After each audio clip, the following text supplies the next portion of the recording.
आज की वीडियो में हम इंटरलॉकिंग टेक्निक का एक ऐसा रिजल्ट देखने वाले हैं जिस रिजल्ट में सिर्फ एक हेयरलाइन की वजह से पेशेंट की पूरी फेशियल फ्रेमिंग ही चेंज होगी। आज की वीडियो देखने के बाद आप हमारे सब्सक्राइबर को, जैसे ये पहले थे ट्रांसप्लांट से, राइट, जब इनका हेयर लॉस हो रखा था, और ये जैसे ट्रांसप्लांट के 6 महीने बाद हैं, आप यकीन नहीं कर पाओगे कि सिर्फ एक हेयरलाइन की वजह से इनकी पूरी फेस ही चेंज हो चुका है। आज की वीडियो काफी ज्यादा इंटरेस्टिंग होने वाली है उन सभी के लिए जो कि सिर्फ अपना हेयरलाइन के लिए हेयर ट्रांसप्लांट करवाना चाहते हैं, क्योंकि आज मैं आपको बताऊंगा कि क्यों इंटरलॉकिंग टेक्निक सबसे बढ़िया मानी जाती है अगर आप एक नेचुरल हेयरलाइन चाहते हो विद लिमिटेड डोनर एरिया। तो वीडियो काफी ज्यादा इंटरेस्टिंग होने वाली है। वीडियो को आप स्टार्टिंग से लेकर एंड तक जरूर देखिएगा। वीडियो में हम क्लिनिक के बारे में बात करेंगे, कॉस्टिंग के बारे में बात करेंगे और आपको बताएंगे कि आपको ट्रांसप्लांट के बाद मिनॉक्सिडिल कैसे अप्लाई करना है। तो वीडियो को आप स्टार्टिंग तक जरूर देखिएगा। दोस्तों वीडियो की तरफ बढ़ते हैं, लेकिन सबसे पहले अगर आप अपना हेयर ट्रांसप्लांट करवाना चाहते हो और आप कंफ्यूज हो आपको कितने ग्राफ्ट लगेंगे, आपके ट्रांसप्लांट में खर्चा कितना आएगा, आपको ट्रांसप्लांट करवाना चाहिए भी कि नहीं, और आप भी हेयर ट्रांसप्लांट से रिलेटेड इन्फॉर्मेशन सर्च कर रहे हो, तो आप हमारी वेबसाइट besthairhelp.com पे विजिट कर सकते हो। वहां पे आपको ट्रांसप्लांट से रिलेटेड सारी की सारी इन्फॉर्मेशन मिल जाएगी और आप भी अपना ट्रांसप्लांट 100% सक्सेसफुली करवा पाओगे, जैसे कि लाखों लोग करवा चुके हैं। नीचे मैंने डिस्क्रिप्शन में लिंक दिया हुआ है वेबसाइट का, आप वहां पे जाके हमसे कॉन्टैक्ट कर सकते हो।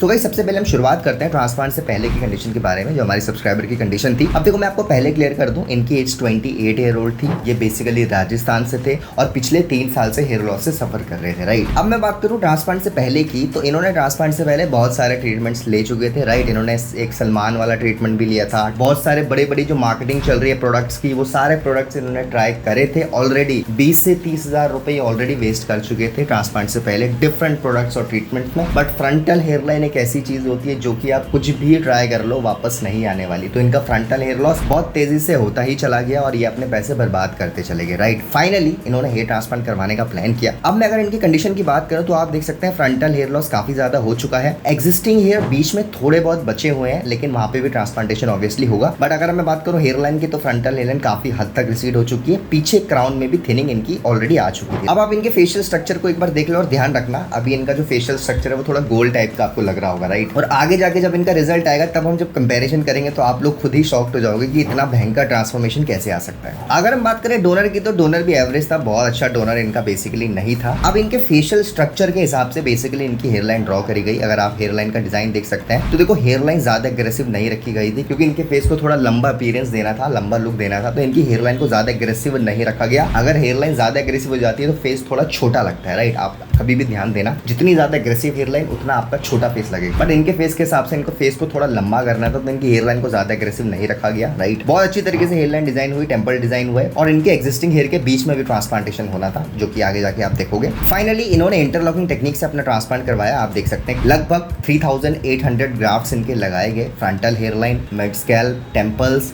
एंड साइड में जो रिसीड हो चुकी थी वहां पे, उस वाले एरिया में, राइट। अब अगर आप ध्यान दें तो ट्रांसप्लांटेशन आप देख सकते हैं बहुत अच्छी तरीके से हुआ था। एडिक्वेट नंबर ऑफ ग्राफ्ट्स इनके लगाए गए, 3800 ग्राफ्ट्स, और इंटरलॉकिंग टेक्निक से जयपुर के एक बहुत अच्छे क्लिनिक में इनका हेयर ट्रांसप्लांट हुआ, राइट। अब अगर मैं बात करूं ट्रांसप्लांट के बाद मिनॉक्सिडिल के बारे में कि ट्रांसप्लांट के बाद मिनॉक्सिडिल कैसे लगाना होता है, तो देखो मैंने पहले कई बार वीडियो में बोला है, अगर आप ट्रांसप्लांट के बाद मिनॉक्सिडिल यूज कर रहे हो तो आपको मिनॉक्सिडिल सिर्फ अपने ट्रांसप्लांटेड हेयर पे लगाना है, अनटिल एंड अनलेस आपके डॉक्टर आपको रिकमेंड करे एग्जिस्टिंग हेयर पे, राइट। वैसे मोस्ट ऑफ द केसेस में एग्जिस्टिंग पे मिनॉक्सिडिल रिकमेंडेड नहीं होता, क्योंकि अगर आपने एक बार लगाना स्टार्ट कर दिया तो आप उसको छोड़ नहीं पाओगे। ट्रांसप्लांटेड हेयर पे तो आप चलो छोड़ दोगे 6 महीने बाद, लेकिन एग्जिस्टिंग हेयर पे नहीं छोड़ोगे। अगर छोड़ दिया तो वो वापस से झड़ने स्टार्ट हो जाएंगे। कुछ केसेस में क्या होता है कि एग्जिस्टिंग हेयर आपके बहुत मिनिएचराइज्ड हो जाते हैं, मतलब वो झड़ने के ही कागात में होते हैं, राइट। अगर मैं इनकी बात करूं तो इनके बीच में जो थोड़े एग्जिस्टिंग हेयर थे ना, वो इतने पतले हो चुके थे कि झड़ने वाले थे। तो इसीलिए डॉक्टर्स ने उनके बीच में ट्रांसप्लांट किया, राइट। तो ऐसे केसेस में जहां पे आपके एग्जिस्टिंग हेयर के बीच में ट्रांसप्लांट हुआ है, जहां पे एग्जिस्टिंग हेयर के बीच में ग्राफ्ट्स को लगाए गए, उन केसेस में मिनॉक्सिडिल एग्जिस्टिंग हेयर में भी आपको यूज करना होता है, जिन एरिया में आपके ग्राफ्ट्स लगाए गए हैं, राइट। ऐसा मत करिए कि आपके एग्जिस्टिंग हेयर में अगर ग्राफ्ट्स का इंप्लांटेशन हुआ तो आप वहां पे मिनॉक्सिडिल यूज नहीं कर रहे, राइट। वहां पे जनरली मिनॉक्सिडिल रिकमेंडेड होता है। अगर मैं इनकी बात करूं तो इनके पूरे एरिया में ही इन्होंने मिनॉक्सिडिल लगाया, फ्रंटल हेयरलाइन, मिड स्कैल्प और साइड टेंपल्स में इन्होंने तीनों जगह मिनॉक्सिडिल लगाया। अब अगर बात करेंगे फ्यूचर में अगर ये मिनॉक्सिडिल लगाना छोड़ देते हैं तो इनके जो बीच में बाल बचे हुए थे वो तो वापस से झड़ जाएंगे, जो एग्जिस्टिंग हेयर थे। देखो इसका आंसर है सिंपल, यस, वो बाल डेफिनेटली डेफिनेटली झड़ जाएंगे। बट फिर भी क्यों इनको मिनॉक्सिडिल लगाने को बोला है? क्योंकि वहां पे इनके ट्रांसप्लांटेड हेयर भी लगाए गए हैं। अगर मिनॉक्सिडिल छोड़ने के बाद एग्जिस्टिंग हेयर जो थोड़े बहुत बचे थे वो झड़ भी जाए तो इनके ट्रांसप्लांटेड हेयर इतने ज्यादा वहां लगाए गए हैं कि वो एरिया बिल्कुल कवर्ड रहे और कोई देख के बोल ना पाए कि वहां पे डेंसिटी कम है, राइट। तो कुछ केसेस में जहां पे एग्जिस्टिंग हेयर के बीच में ट्रांसप्लांटेड हेयर को लगाया जाता है वहां पे मिनॉक्सिडिल आप एग्जिस्टिंग हेयर पे लगा सकते हो और जनरली रिकमेंडेड भी होता है। अब मैं इनकी बात करूं तो आप देख सकते हैं 3800 ग्राफ्ट्स में इनका काफी अच्छी तरीके से ट्रांसप्लांटेशन हुआ था और he was really happy with the hairline, right. अब अगर मैं बात करूं ट्रांसप्लांट के सिर्फ 6 महीने बाद की, तो अब आप देखो ऐसी ट्रांसफॉर्मेशन बहुत कम देखने को मिलती है। मैं आपको सिंपल से पहला एक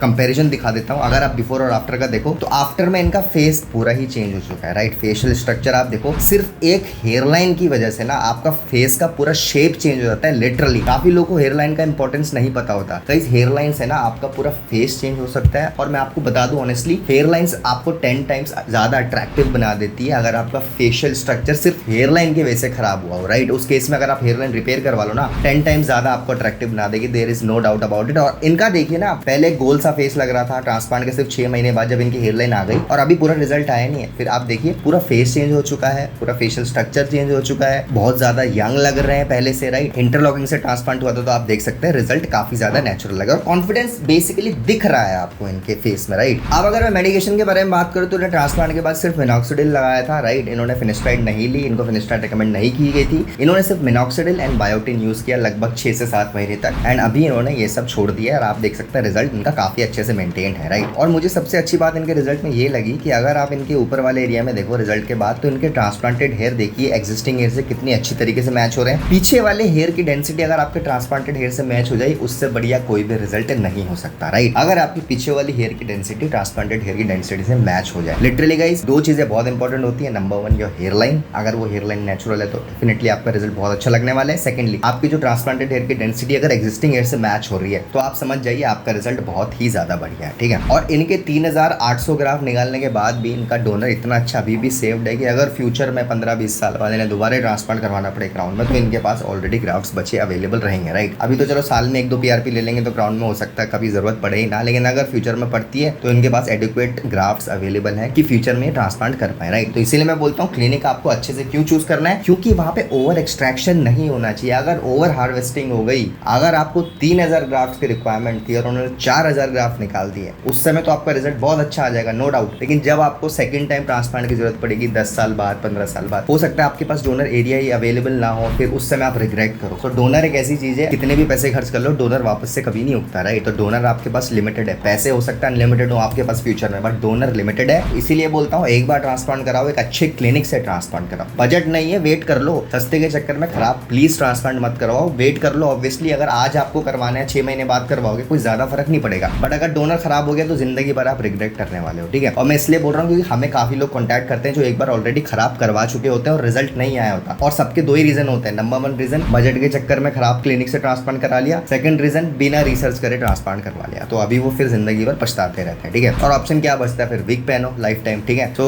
मेरे हिसाब से यार अगर आप इतने एजुकेटेड हो, आपको आपके पास सोर्सेज अवेलेबल है, यूट्यूब है आपके पास, गूगल है, आप चेक कर लो ना एक बार जिस क्लिनिक में ट्रांसप्लांट करवा रहे हो, हाँ रिजल्ट अच्छे हैं कि नहीं। अगर अच्छे हैं तो करवाओ, एक ही बार करवाओ अच्छे से, राइट। जिंदगी भर का रिग्रेट लेके फायदा नहीं है, ठीक है। तो गाइस ये थी आज की वीडियो, उम्मीद करता हूँ आपको आज की वीडियो पसंद आई होगी। अगर आपको आज की वीडियो पसंद आई तो हमारी वीडियो को लाइक करिए, फ्रेंड्स के साथ ज्यादा से ज्यादा शेयर करिए एंड अगर आप फर्स्ट टाइम चैनल में आ रहे हैं चैनल को सब्सक्राइब कर दीजिए। आने वाले टाइम में बहुत सारी ऐसी वीडियोस लाने वाले हैं जिनकी नोटिफिकेशन डायरेक्टली आपके फोन में पहुंच जाएगी। Thank you so much watching guys.